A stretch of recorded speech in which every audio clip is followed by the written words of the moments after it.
मैं क्यों सुना रहा हूं? विश्वास दृढ़ हो जाएगा ना, फिर इधर उधर भागना समाप्त हो जाएगा। मैं आपको बताऊं, व्यासपीठ पर विराजमान हूं, हमारे दुख का सबसे बड़ा कारण जानते क्या है? वर्तमान समय में हमारे पास धैर्य नहीं है। हम चाहते कि तुरंत सब हो जाए, तुरंत पूजा कहनी 1 महीना में रिजल्ट मिल जाओ, और यदि 1 महीना में रिजल्ट ना मिलल तो पूजा बेकार, पूजा में दम नहीं खे, अब दूसर भगवान के पूजा कर। जब गुरुदेव भगवान मतंग ऋषि ने, पंडित जी, कौन ऋषि ने? मतंग ऋषि ने। जब गुरुदेव भगवान श्री मतंग ऋषि ने सबरी मैया को कहा कि बेटी, मेरे भाग्य में राम का दर्शन नहीं लिखा है, परंतु तेरा भाग्य मैं देख रहा हूं, तुझे दर्शन करने के लिए जाना नहीं पड़ेगा, तुझे दर्शन देने के लिए राम चल के तेरी कुटिया में आएंगे, प्रतीक्षा करना। गुरुजी बोल के चले गए। यदि ये गुरुजी हमको आपको बोले होते ये बात, तो हम और आप कितने दिन प्रतीक्षा करते?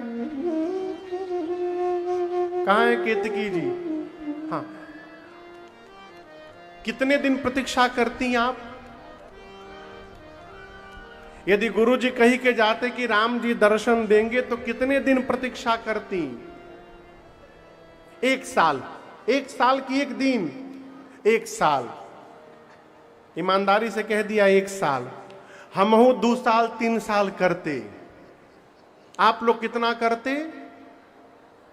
5 साल। 5 साल के बाद गिव अप कर देते कि अब भगवान मिली है ना बुझाता। लेकिन आपको मैं बताऊं, शबरी मैया ने 1 साल 2 साल 5 साल प्रतीक्षा नहीं किया, शबरी मैया ने 10,000 साल प्रतीक्षा किया। कितने दिन? 10,000। बूढ़ा गई हो, बूढ़ी हो गई। लोग आके कहते थे पगला गई हो, बूढ़ी हो गई ना, राम नहीं आए ना, तो शबरी मैया कहती थी कि मैं बूढ़ी हुई हूं, परंतु मेरी प्रतीक्षा बूढ़ी नहीं भई है, मेरे राम अवश्य आएंगे मेरे पास। और उसी विश्वास का परिणाम कि भगवान शबरी मैया के पास चले गए।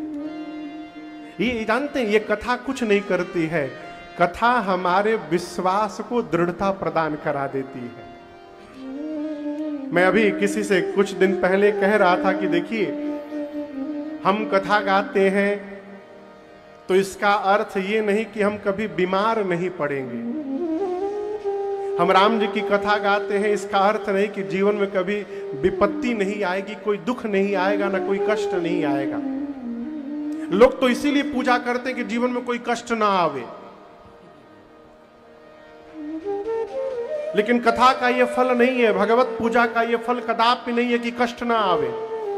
हमारे कलकत्ता में एक महापुरुष हुए, प्रातः स्मरणीय परम पूज्य स्वामी श्री राम कृष्ण परमहंस जी। आप लोग उनका नाम सुने होंगे, स्वामी विवेकानंद जी के गुरु जी। क्या नाम था? स्वामी राम कृष्ण परमहंस जी। आप में से कोई कलकत्ता गए होंगे, ढेरे लोग गए लोही। कलकत्ता में काली मां का मंदिर है जिसका नाम है दक्षिणेश्वरी काली मंदिर। आज भी मंदिर है गंगा जी के किनारे। आपको बताऊं तो आश्चर्य लगेगा, रामकृष्ण जी उसी मंदिर में पुजारी थे, काली मैया की पूजा करते थे। और जब भोग की थाली लेकर मंदिर के भीतर जाते थे ना, तो मूर्ति में से साक्षात मां काली प्रकट होकर के विराजमान हो जाती थी। महीने में 1 दिन नहीं, डेली जब जब थाली लेकर भीतर जाएं, काली मैया प्रकट होके बैठ जाती थी और वो थाली में से निवाला तोड़ तोड़ के अपने हाथ से मां के मुख में भोजन कराया करते थे। ये डेली का काम था उनका। मां उनके हाथ से डेली भोजन करती थी। और आपको सुनकर आश्चर्य लगेगा, उन्हीं रामकृष्ण परमहंस जी को गले में कैंसर हो गया। थ्रोट में कैंसर हो गया। अब आप बताओ, जिसके हाथ से काली मां भोजन करती हूं उनको गले में कैंसर होना चाहिए? हो गया। इतना कष्ट होता था कि पानी भी नहीं पी पाते थे, पानी भी नहीं पी पाते थे। एक दिन विवेकानंद जी ने उनसे कहा कि गुरुदेव, आप तो मां से बात करते हैं, मां को देखते हैं, वो तो जगत की मां है, कुछ भी कर सकती है। आप मां से कहिए ना कि आपके गले का कैंसर मां ठीक कर दे। स्वामी जी बोले, नरेंद्र, इतनी छोटी बात के लिए मैं मां को बोलने जाऊंगा? अब तुमको लग रहा है कि कैंसर रामकृष्ण को हुआ है? रामकृष्ण अजर अमर है, रामकृष्ण को कभी कोई बीमारी नहीं हो सकती। कैंसर इस शरीर को हुआ है जो मेरा है ही नहीं। इस शरीर को तो मैंने कुछ दिनों के लिए केवल धारण किया है, ये मेरा नहीं है। मैं क्यों सुना रहा हूं? आज इस बात को गांठ बांधिए, पूजा करेंगे, भगवान की कथा सुनेंगे, कथा का आयोजन कराएंगे तो कभी कोई बीमारी कष्ट नहीं होगा। यदि मन में ये भ्रम बना है तो आज से बंद कर दीजिए, अवश्य होगा। कितनों भगवान की घंटी घुमाइए, बीमारी होगी ही होगी, जीवन में कष्ट आएगा ही आएगा। फिर कथा और भगवत पूजन का लाभ क्या है महाराज? इसका लाभ केवल एक है, जीवन में कितने भी कष्ट दुख आ जाए, कितनी भी बड़ी बीमारी आ जाए, यदि हम भगवान की शरणागति में रहेंगे तो उस बीमारी का प्रभाव हमारे मन पर पड़ने वाला नहीं है और भगवान पर से कभी विश्वास कम नहीं होगा। ये भजन पूजन विश्वास को अडिग बना के रखता है, इसीलिए कथा आवश्यक है। सुनत ही माता कर दुख भागा, ये कथा दुख को समाप्त कर देता है। देखिए, हम आपसे निवेदन करें, भगवान हमको नहीं मिले हैं लेकिन भगवान की कथा मिली हुई है। भगवान नहीं मिले लेकिन उन कथा मिली है ना, तो ये कथा को ही भगवान मानिए। जब भगवान श्री राम अपनी लीला पूर्ण करके साकेत जाने लगे तो भगवान के साथ जितने लोग थे सभी साकेत चले गए। हनुमान जी महाराज बैठे थे। राम जी बोले, कहो हनुमान, पैकिंग हो गई, चले कि नहीं खे? कहा। हनुमान जी पूछे, कहां प्रभु? राम जी बोले, साकेत। हनुमान जी बोले, वहां कौन मिलेगा प्रभु? राम जी बोले, यहां जितने दिखाई दे रहे हैं सब मिलेंगे, मैं भी मिलूंगा। हनुमान जी बोले, आपकी कथा मिलेगी प्रभु? राम जी बोले, साकेत में मैं मिलूंगा लेकिन मेरी कथा नहीं मिलेगी। हनुमान जी बोले, प्रभु मैं आपके बिना तो जी सकता हूं लेकिन आपकी कथा के बिना मैं नहीं जी सकता हूं, इसलिए मुझे कहीं जाना होना नहीं, मैं यही धरती पर रहूंगा।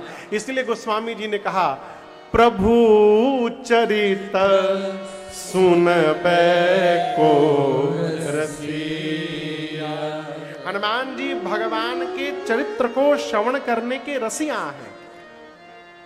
और ये ना समझिए कि केवल त्रेता में हनुमान जी है, चारों युग प्रताप तुम्हारा, चारों युग प्रताप। हनुमान जी कौन कौन से युग में हैं? चारों युग में। सतयुग में साकेत में है, त्रेता में हनुमान बन करके आए, द्वापर में अर्जुन के रथ के ऊपर थे और कलिकाल में तो घरे घरे हनुमान जी का झंडा लहरा रहा है भारतवर्ष में। ये हनुमान जी चारों युग प्रताप तुम्हारा, किसके कारण? केवल और केवल भगवत कथा के कारण। इसलिए इस कथा को केवल कथा ना समझिएगा, आप ये समझिएगा कि आप 9 दिन साक्षात राम जी का दर्शन करने जा रहे हैं। अच्छा, आप बताइए सब है, राम जी के अवतार कहिया भई रहे? कौना महीना में? हाँ, चैत्र महीना में। कौना महीना में? चैत्र में। कौना पक्ष में? शुक्ल पक्ष में। कौना तिथि में? नवमी तिथि में। दिन कौन रहे? बुधवार। कौन दिन के राम जी के जन्म भई रहे? मंगलवार। कौन दिन भई रहे? याद कर लीजिए, मंगलवार, नवमी तिथि, शुक्ल पक्ष, चैत्र मास। गोस्वामी जी कहते हैं जोग लगन ग्रह बार तिथि सकल भये अनुकूल। आपको एक आनंद की बात मैं बताऊं, ये नवमी तिथि प्रत्येक वर्ष आती है। इस वर्ष भी आई थी, अगले वर्ष भी आएगी, जिस दिन हम और आप रामनवमी मनाते हैं ना। लेकिन क्या रामनवमी की तिथि प्रत्येक वर्ष मंगलवार को ही आती है? बोली सभे, नहीं आती। किसी वर्ष सोमवार को पड़ी जाए, किसी वर्ष बुधवार को पड़ी जाए, कभी रविवार को पड़ी जाए, और सब तिथियां तो निश्चित हैं, लेकिन मंगलवार को पड़ी आवश्यक नहीं है। राम जी का जन्म किस दिन हुआ था? मंगलवार के दिन।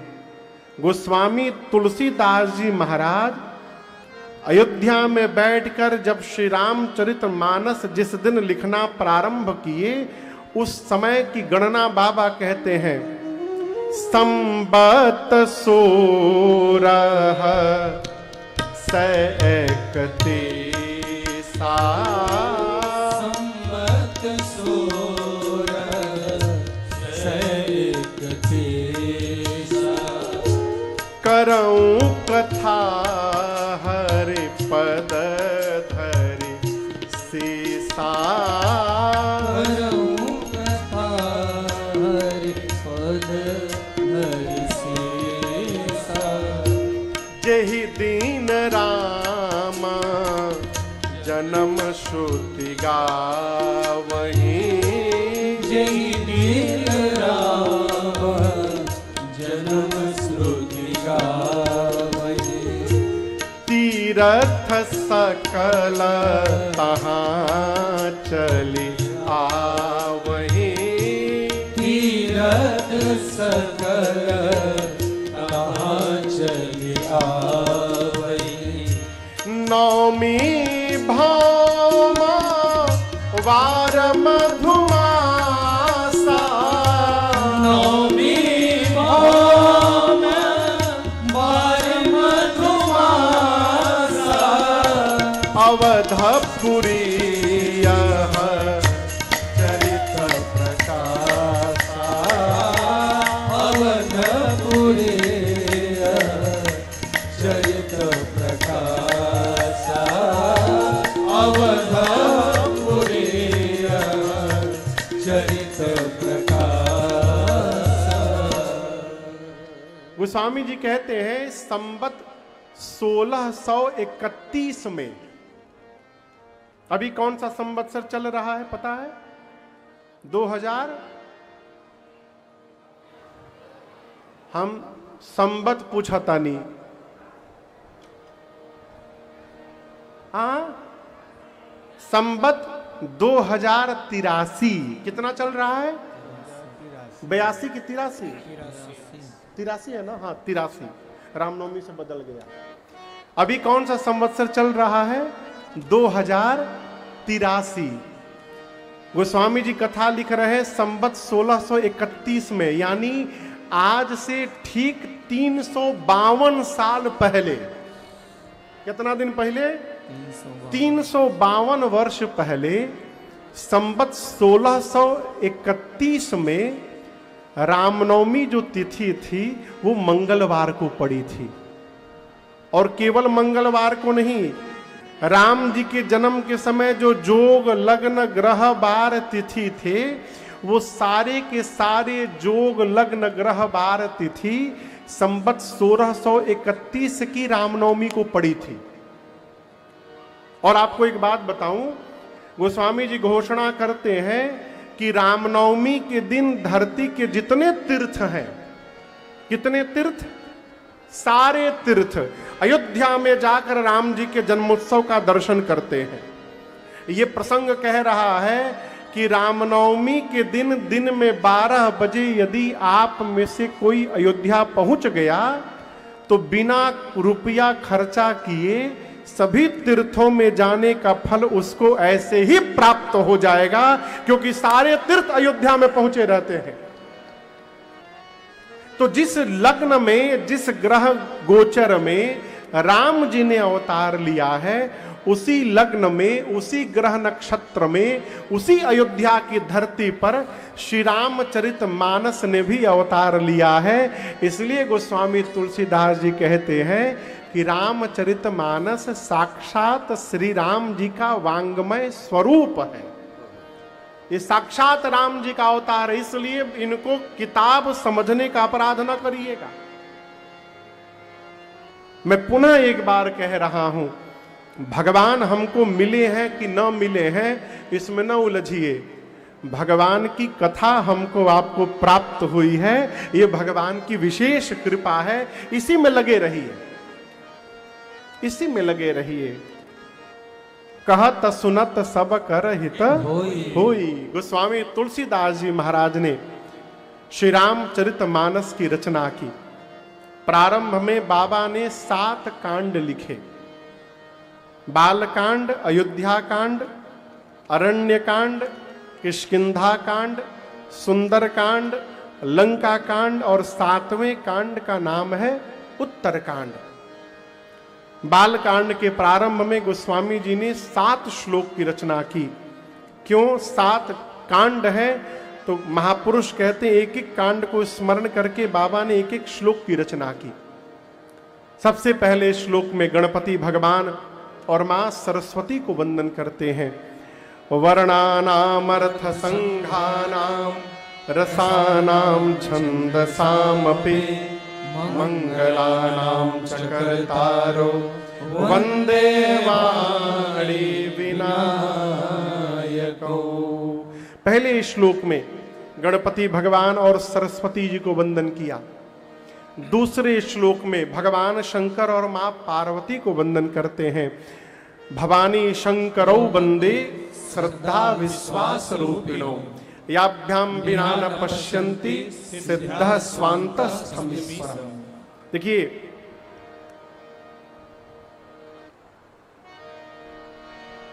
जब आपन दिमाग काम करना बंद कर देना तो छोड़ दीजिए। हम तो कहा करते हैं कि ये अवसर ही ना आने दिया जाए कि अपना काम, दिमाग काम करना बंद कर दे। फिर क्या करें महाराज? पहले से ही भगवान को सौंप करके चलिए और स्वयं को निमित्त मान करके बैठे रहिए।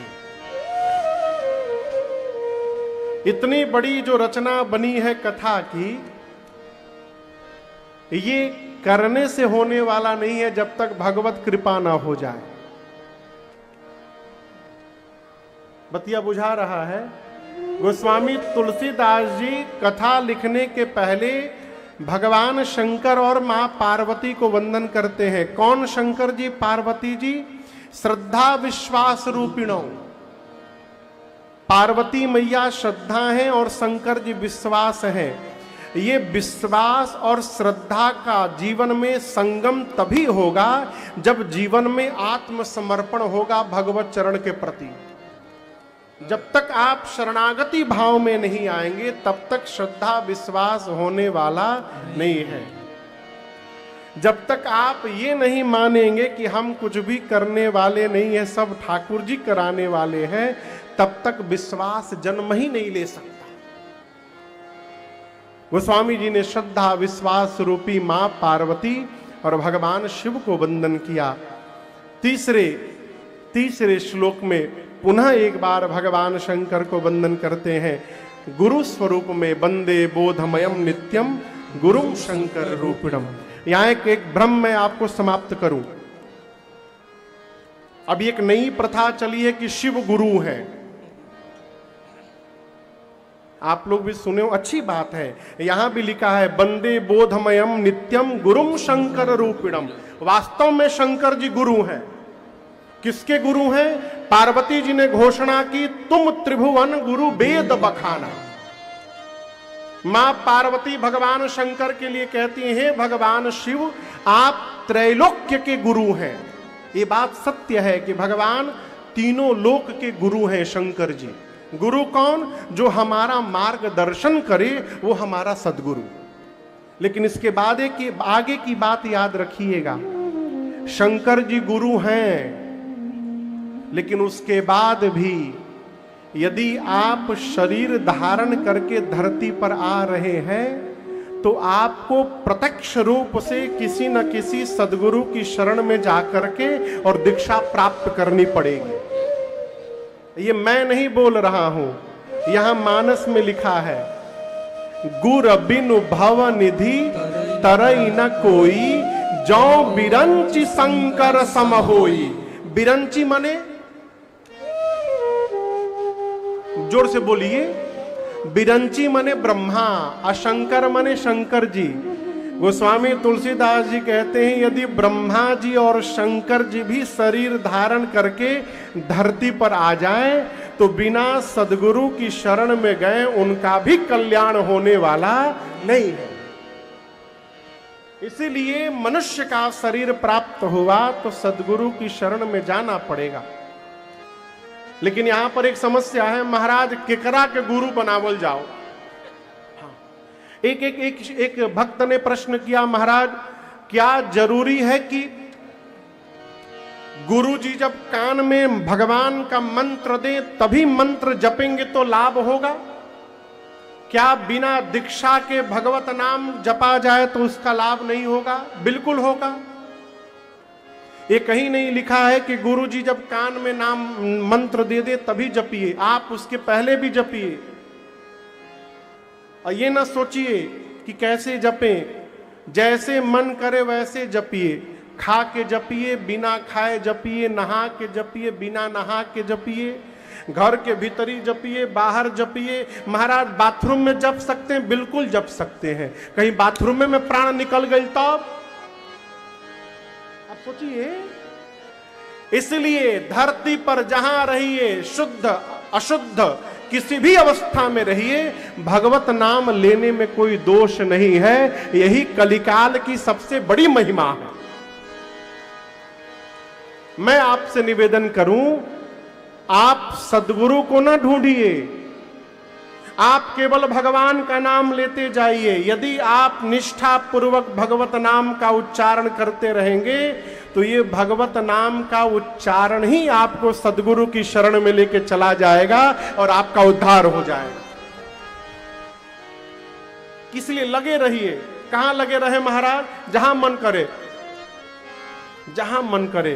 अरे सीताराम सीताराम सीताराम कहिए, जाहि विधि राखे राम, वाहि विधि रहिए। सीताराम सीताराम सीताराम कहिए, जाहि विधि राखे राम, वाहि विधि रहिए। कैसे रहे? मुख में हो राम नाम, राम सेवा हाथ में। मुख में हो राम नाम, राम सेवा हाथ में। तू अकेला नहीं प्यारे, राम जी तेरे साथ में। तू अकेला नहीं प्यारे, राम जी तेरे साथ में। विधि का विधान जान, हानि लाभ सहिए। विधि का विधान जान, हानि लाभ सहिए। जाहि विधि राखे राम, वाहि विधि रहिए।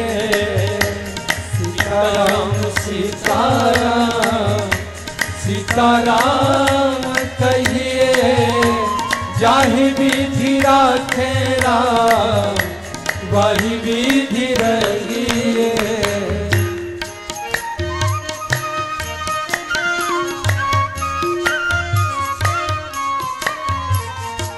किया अभिमान तो फिर मान नहीं पाएगा।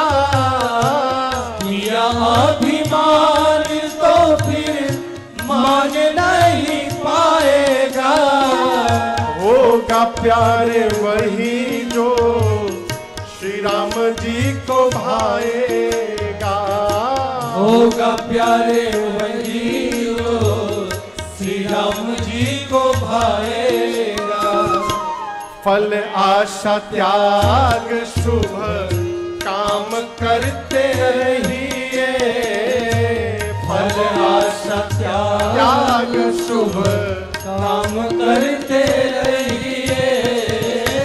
चाहे विधि राखे राम वही विधि रहिए।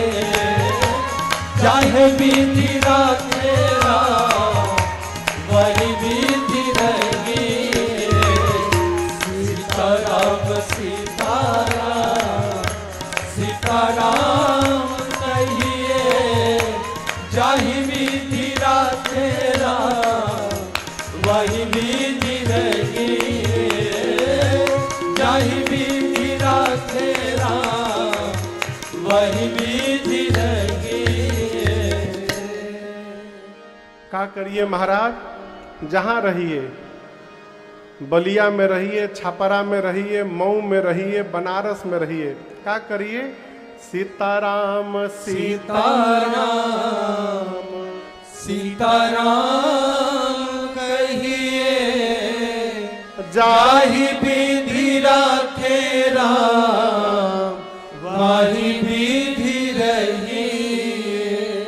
कहने का अर्थ है माई बाप, गोस्वामी जी तो कही गए भाव कुभाव। बतिया बुझाइल ह कैसे जपल जाओ? भाव से। भाव से कोनिंगा जपाला?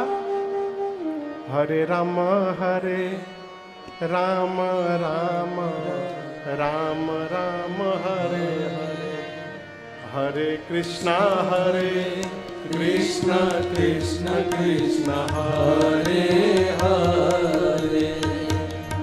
भाव से बैठ के खूब प्रेम से हरे राम राम राम हरे हरे। ये भाव से। कुभाव से किसी का पाठ करने का मन न हो, किसी का कीर्तन गाने का मन न हो, और उसको बरबस ला के बिठा दीजिए हरे राम राम राम हरे हरे। हम ही मिलल बानी खाली हरे कृष्ण कृष्ण कृष्ण हरे हरे। ये है कुभाव से। भाव से, कुभाव से। गोस्वामी जी कहते हैं भाव कुभाव अनख आलस। तीसरा क्रोध से। बहुत राम राम गावे वाला भइल बानन, राम राम, ऐसे भी मुख से राम निकल जाए। और चौथा आलस से। सवेरे उठे राम राम। आप समझ रहे हैं इतनी छूट कहां मिलेगी हो? गोस्वामी जी बोले भाव से गाइए, कुभाव से गाइए, क्रोध से गाइए, चाहे आलस से गाइए। यदि मुख से भगवत नाम निकला तो ये नाम आपका दशों दिशाओं में हमेशा मंगल ही मंगल करता रहेगा, इसमें कोई संशय नहीं है।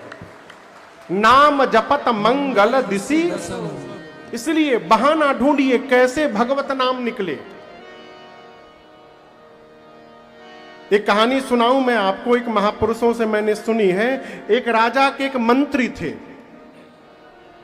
तो मंत्री का एक स्वभाव था, कुछ भी हो जाए ना तो एक ही बात बोले कि अद्भुत राम जी की कृपा हुई। यही बतिया कहते थे, अद्भुत राम जी की कृपा हुई। कोई बात हो तो मंत्री यही कहते थे, अद्भुत राम जी की कृपा हुई। एक बार राजा के साथ मंत्री भी थे, दोनों गए शिकार खेलने। शिकार खेलते खेलते राजा ने जैसे बाण छोड़ा तो बाण के पिछले भाग से राजा की ये उंगली यहां से कट के गिर गई। और जैसे राजा की उंगली कट के गिरी तब तक मंत्री के मुख से निकल गया, अद्भुत राम जी की कृपा हो गई। भाई राजा बोला, अरे मेरी उंगली कट गई, तू कह रहा है राम जी की कृपा हो गई? इतने क्रोध में आया राजा, आकर नगर में मंत्री को बोला, इसको जेल में डालो, कारागार में। जब राजा ने मंत्री को जेल में डाला तो मंत्री उस समय भी बोल रहा था, अद्भुत राम जी की कृपा हो गई, मैं जेल में जा रहा हूं। राजा बोले, पगला गया है ये, जेल में बंद हो गया हो।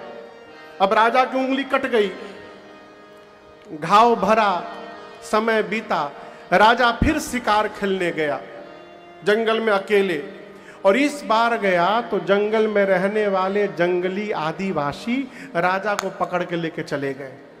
कहें अपने भगवान को प्रसन्न करने के लिए, राजा की बलि देने के लिए राजा को पकड़ के लेके गए। राजा तो सोचा आज हमार सित्ते राम हो जाई, आज तो हम गए नहीं। हम जैसे राजा को बलि देने के लिए सारे आदिवासी हुम्बा हुम्बा बुम्बा बुम्बा शुरू किए, उसको लिटाएं, उसका गला काटने के लिए, तब तक आदिवासियों के गुरु की दृष्टि चली गई राजा की उंगली पर। बोला अरे अरे रुको रुको, इसकी उंगली तो कटी हुई है, ये तो पूर्ण मानव है नहीं, इसका शरीर अंग भंग है, इसकी बलि मां स्वीकार नहीं करेगी, भगवान स्वीकार नहीं करेंगे, राजा को विदा करो, छोड़ो। राजा की जब जान बची तब मंत्री की बात याद आई कि मेरी उंगली कटी थी तो मंत्री बोला था अद्भुत राम जी की कृपा हो गई। अब समझ में आया मंत्री क्यों बोला था। राजा गया, सबसे पहला काम किया, जाते मंत्री को बुलाया जेल से और पांव पकड़ के क्षमा मांगा, क्षमा करो, मैं तुम्हारी बात समझ नहीं पाया था, यदि तुम क्यों कह रहे थे कि अद्भुत राम जी की कृपा हो गई, यदि मेरी उंगली ना कटी होती तो आज गला कट गया होता। लेकिन राजा बोला लेकिन एक बात मुझे अभी भी समझ में नहीं आई, मैं तुमको जेल में डाला तो तुम क्यों बोले कि अद्भुत राम जी की कृपा हो गई। मंत्री बोला सरकार यदि आप हमको जेल में न डाले होते तो आपके साथ हमहू पकड़ाए होते, तो आपकी तो कटी थी तो आप बच जाते, हमारी कटी नहीं थी तो हमारा गला कट जाता, तो हम जेल में चले गए इसलिए हमहू बच गए और आपकी उंगली कट गई इससे आप भी बच गए, हम दोनों पर भगवान की कृपा हो गई। ये भक्त का स्वभाव है क्या, जो हर परिस्थिति में भगवत कृपा का दर्शन कर ले वो भगवान का भक्त। और ये उपस्थित कैसे होगा, जब हम निरंतर भगवत नाम में लगे रहेंगे अकारण भी, और ये भगवत नाम ही हमको सदगुरु की शरण में पहुंचा देगा। तीसरे श्लोक में गोस्वामी तुलसीदास जी ने भगवान शिव को वंदन किया, वंदे बोधमयम नित्यम गुरुम शंकर रूपिणम यमाश्रितो हि वक्रोपि चंद्रः सर्वत्र वंद्यते। अच्छा आप लोग से एक प्रश्न पूछें हम, शंकर जी के शरीर में चंद्रमा कहां बैठे हैं? बोलिए, कपारे पर। आपको बताऊं, चंद्रमा राहु के डर के मारे शंकर जी के पास गए, बाबा हमको राहु से बचाइए। शंकर जी बोले आओ बैठ जाओ। यदि आप चंद्रमा के जगह रहते और शंकर जी कहते आओ बैठ जाओ तो कहां जाके बैठते? पांव में बैठते ना। चंद्रमा बाबा के कपारे पे जाके बैठ गए। और मजे की बात दर्शन करिए, भगवान शिव के सिर पर जो चंद्रमा है वो पूर्णिमा के चंद्रमा नहीं है, वो दूज के चंद्रमा है, टेढ़े चंद्रमा है। वक्रोपी, वक्र माने टेढ़ा। और मजे की बात और है कि ये चंद्रमा नित्य अपना आकार बदल लेते हैं। अब जो आदमी डेली अपन चेहरा बदल के आवे उसको आप कैसा आदमी समझेंगे? अच्छा आदमी कहेंगे? अरे बहुरूपिया है हो, न जाने कौन कौन रूप बनावत है।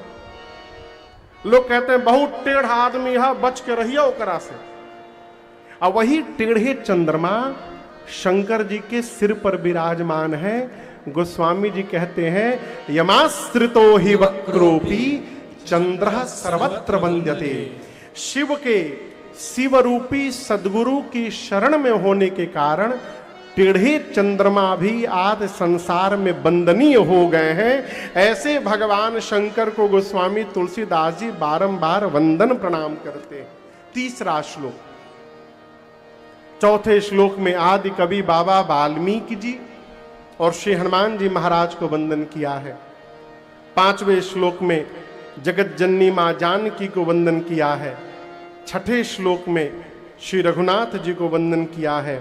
और अंतिम 7वें श्लोक में गोस्वामी जी कहते हैं, नाना पुराण निगमागम सम्मतम यद रामायणे निगदितं क्वचिदन्यतो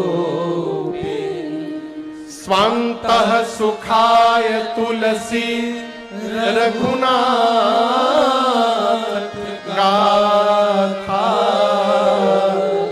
भाषा निबंध मतिमंजुल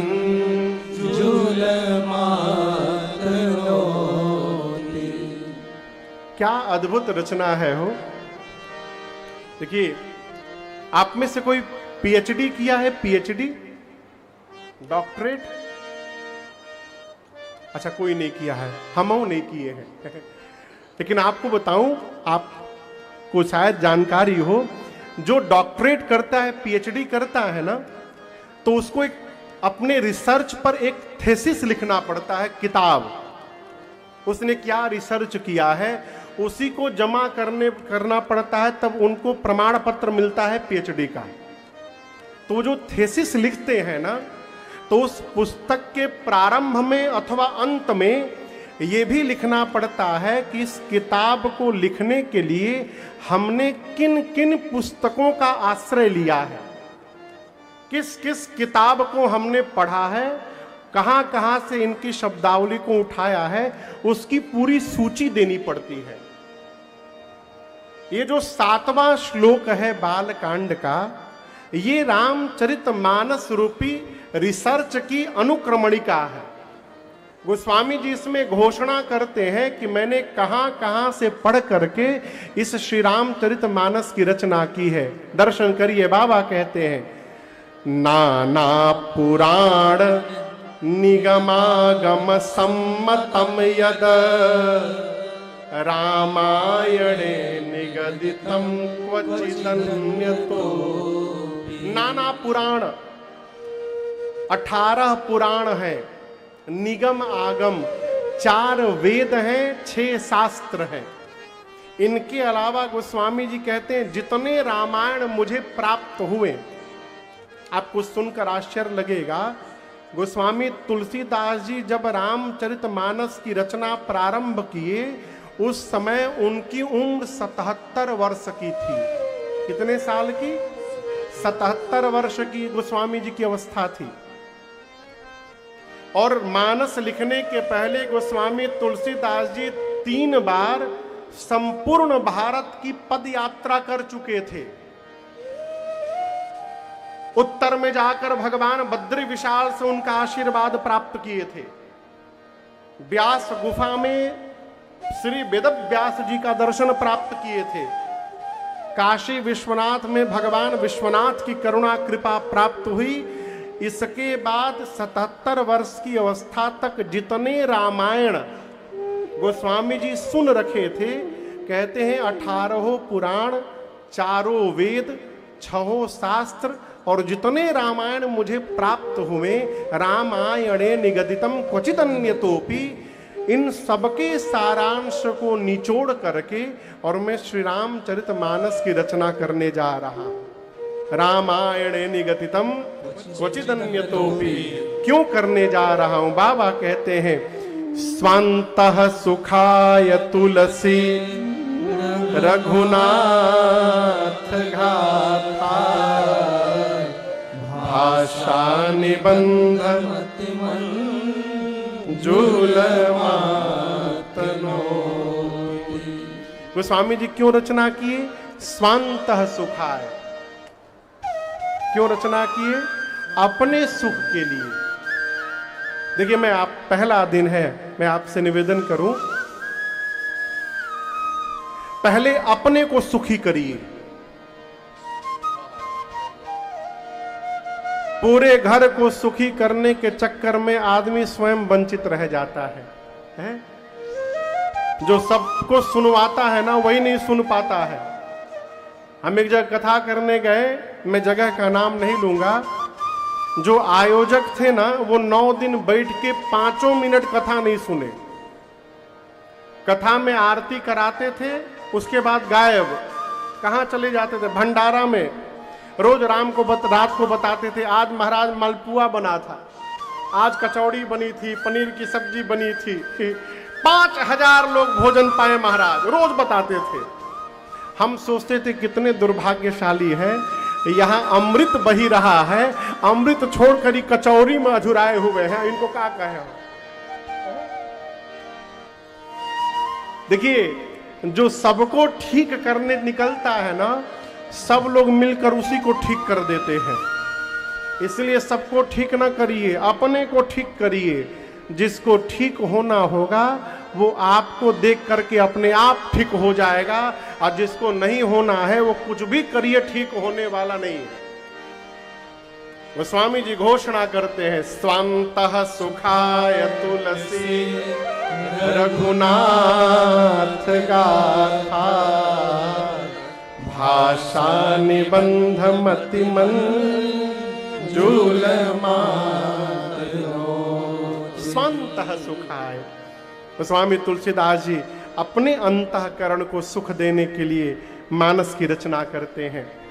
कथा प्रारंभ किए, मंगलाचरण प्रारंभ हुआ, ब्राह्मणों की गुरुचरण की वंदना की गोस्वामी जी ने, विप्रों की वंदना की। उसके बाद गोस्वामी तुलसीदास जी संत समाज की वंदना करते हैं। किसकी वंदना करते हैं? संत। जोर से बोलिए, किसकी वंदना करते हैं? जीवन में जब संत समाज का दर्शन हो जाए तो समझिए भगवत दर्शन प्राप्त हो गया। बाबा कहते हैं, सुनी आचरज कर जन कोई, सुनी आचरज कर जन कोई, सत्संगति महिमा नहीं कोई, सत्संगति महिमा नहीं कोई, बिनु सत्संग विवेक न होई, बिनु सत्संग विवेक न होई, राम कृपा बिनु सुलभ न सोई, राम कृपा बिनु सुलभ न सोई, राम कृपा बिनु सुलभ न सोई। देखिए, संत चलते फिरते प्रयाग कहे गए हैं। आपको एक मैं उदाहरण दूं, अभी वर्षा ऋतु का यहां बारिश का आगमन हो गया है बलिया में। आज हो क्या लबा का?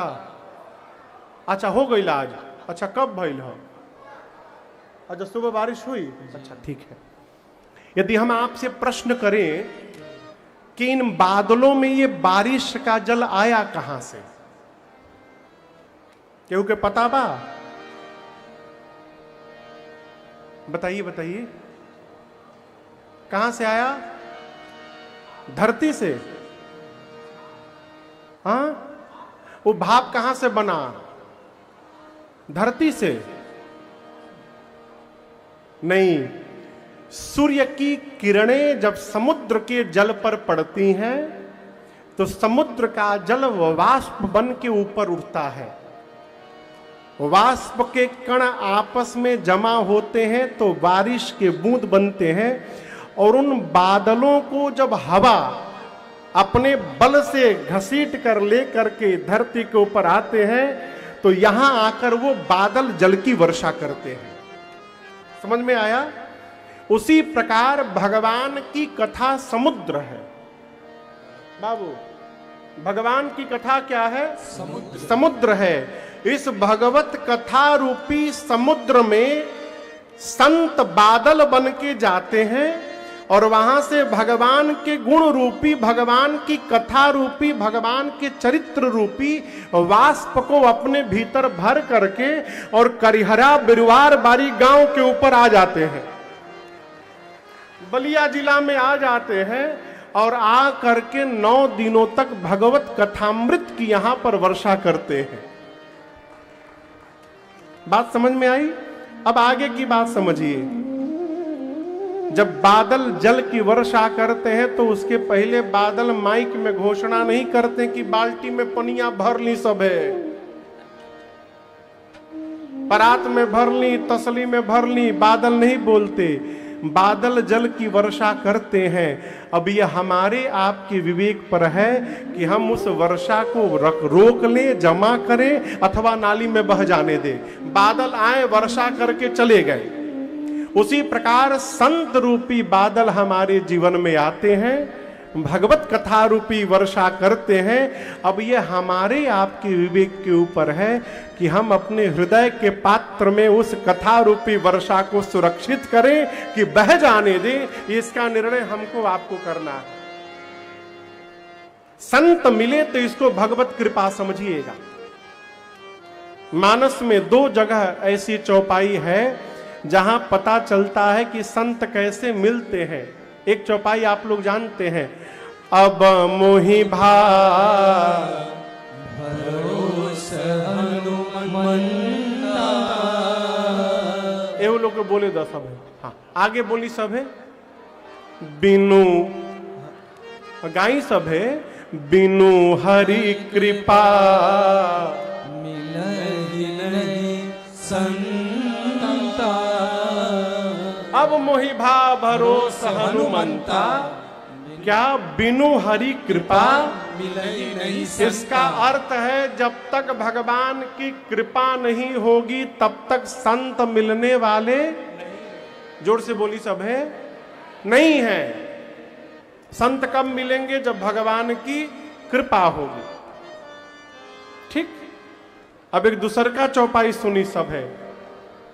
पुण्य पुंज बिनु मिलहि न संता,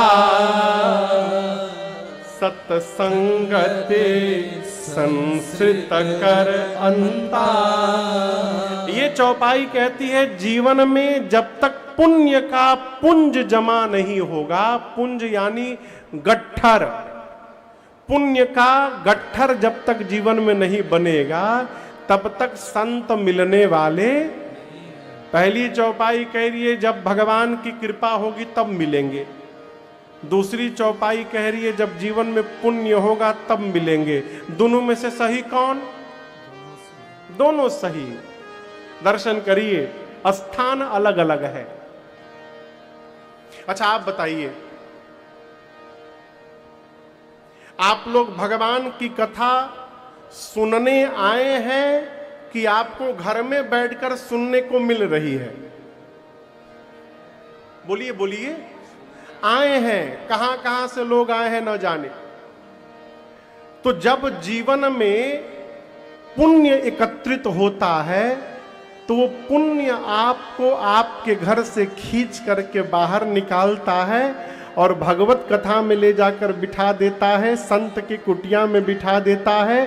पुण्य पुंज जीवन में जमा होगा तो आप स्वयं जाकर संत का दर्शन प्राप्त कर लेंगे, भगवत कथा प्राप्त कर लेंगे। जब पुण्य जमा होगा तो आप निकल के दर्शन प्राप्त करेंगे। और जब भगवान की कृपा हो जाएगी माई बाप, तो आपको अपने घर से कहीं जाने की आवश्यकता नहीं है। संत ही आपके घर के भीतर आकर आपको दर्शन देकर कृतार्थ कर देंगे। ये भगवत कृपा का परिणाम है। इसलिए किसी भी प्रकार से संत का दर्शन प्राप्त हो, सत्संग प्राप्त हो, इसको भगवत कृपा समझिएगा। बाबा कहते हैं कबीरदास जी, अरे संतन के संग लाग रे तेरे अच्छे बनेंगे। संतन के संग लाग रे तेरे अच्छे बनेंगे। अच्छी बनेगी तेरी बढ़िया बनेगी। अच्छी बनेगी तेरी बढ़िया बनेगे। अच्छी बनेगी तेरी बढ़िया बनेगी। अच्छी बनेगी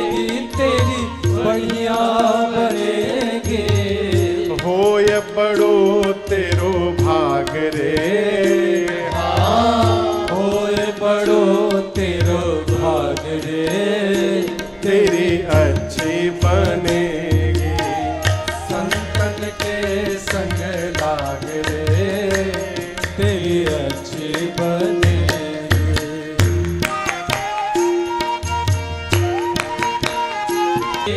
राम चरण अनुराग रे,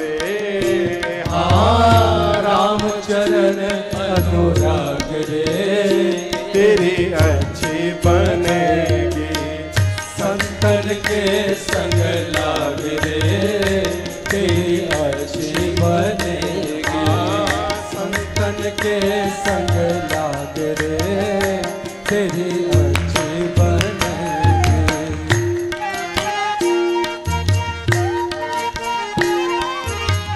कागा से हमें हंस करेंगे, कागा से हमें हंस करेंगे, कागा से हमें हंस करेंगे। कागा से हमें हंस करेंगे। मिट जाएंगे सब दाग रे, मिट जाएंगे सब दाग रे, तेरी अच्छी बनेगी। संतन के संग लाग रे, तेरी अच्छी बनेगी। संतन के संग लाग रे, तेरी अच्छी बनेगी। कहत कबीरा राम भजन में, कहत कबीर राम भजन में, कहत कबीरा राम सुमिरन में, कहत कबीर राम सुमिरन में। लाग सके तो लाग रे, लाग सके तो लाग रे, तेरी अच्छी बनेगी। संतन के संग लाग रे, तेरी अच्छी बनेगी। संतन के संग लाग रे, तेरी अच्छी बने, तेरी अच्छी बने, तेरी अच्छी बनेगी। अरे लाग सके तो लाग रे, तेरी अच्छी बनेगी। संत के संग लगने का अर्थ ये नहीं कि हम संत के पीछे पीछे घूमते रहे। बतिया बुझाता है? कई लोग साथ तो रहते हैं लेकिन बतिया कोनो नहीं मानते हैं, और कई लोग दूर रहकर भी हमारे अनुसार जीवन जिया करते हैं। संत के संग रहने का अर्थ है संत की आज्ञा का जीवन में पालन करना। ये संत का संग है और इसका पालन करने से हमारा कल्याण होने वाला है। संत कौन? जो जीव को अपने में न फंसाए, जो जीव को भगवान में लगा दे, वो संत। बतिया बुझाता? कई ऐसे लोग हैं कहते हैं समाज में, आप पता नहीं आप जानते कि नहीं जानते, एक दो लोग को मैं भी जानता हूं, वो कहते हैं भगवान को ना पूजो, हम ही को पूजो। जीव पूजने से कुछ होने वाला नहीं है। हो संत कौन? जो आने वाले भगत को भगवान में लगाकर और उस भक्त और भगवान के बीच से अपने को दूर लेके चला जाए, ये संत का कार्य है। इसलिए संत के वचनों को मानने का स्वभाव बनाइए। क्या होगा महाराज? तेरी अच्छी बनेगी। गोस्वामी तुलसीदास जी ने संतों की महिमा गाई, भगवान के परिकर समाज को प्रणाम किया, नाम की महिमा गाई। अभी हमसे कोई, मैं अभी इसके पहले हम लोग उज्जैन में राम कथा गा रहे थे। उसी कथा के दौरान किसी ने मुझसे कहा कि महाराज जी, एक अमुक व्यक्ति सोशल मीडिया पे कह रहे थे कि जो व्यक्ति, जो माता, जो भाई लोग कॉपी में राम राम राम राम लिख रहे हैं, उनका जीवन में कभी दुख समाप्त नहीं होगा। महाराज ये सुनने के बाद मैं बहुत डिस्टर्ब हो गया हूं, मैं तो दिनवा भर राम राम लिखता था, उस दिन से बंद कर दिया। तो क्या ये सही है कि गलत है? वो कहे, हमने पूछा फिर क्या लिखना है? वो कह रहे थे कि राम राम लिखने से दुख होगा, यदि कल्याण चाहते हो तो श्री राम लिखो। क्या लिखो? अब आप लोग बताइए ये सही है कि गलत है? आप लोगों को क्या लग रहा है ये बताइए। देखिए भगवान मुंह दिए हैं, जेकरा जौन बुझाता वह बोल देता। और एक तो इतना बढ़िया साधन आ गया है सोशल मीडिया, जे बाहुए ज्ञानी बन के कुछ ना कुछ बतावत रहता। हम आपसे हाथ जोड़कर निवेदन करना चाहते हैं, बहुत मत सुनिए, बहुत सुनिएगा ना तो फूफा बन जाइएगा। बनारस रेलवे स्टेशन पर एक आदमी दिल्ली से सूटकेस लेके आया, तबले एक थे ठग ट्रेन के गेट पर उसको मिल गया। ठग ने कहा, अरे फूफा आ गए, फूफा फूफा पाए लागी, फूफा पाए लागी। अब वो सोचे हमार भतीजा के आ गए।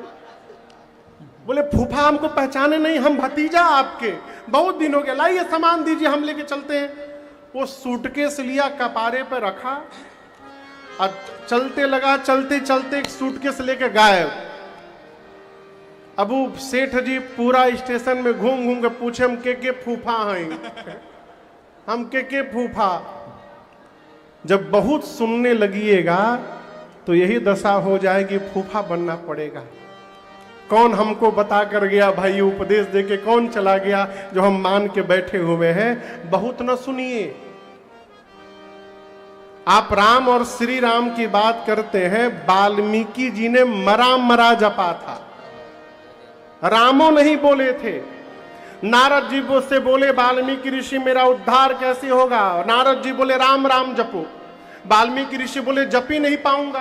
कहें आज तक मरा मरा बोला हूं, जैसे मार देता था, साथियों को बताता था मरा मरा।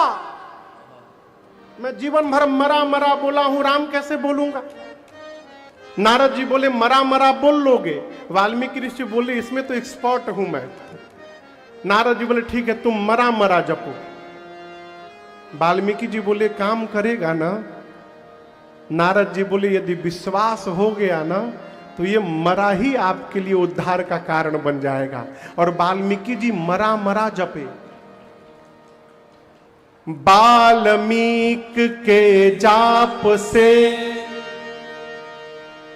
निकला यह परिणाम, क्या?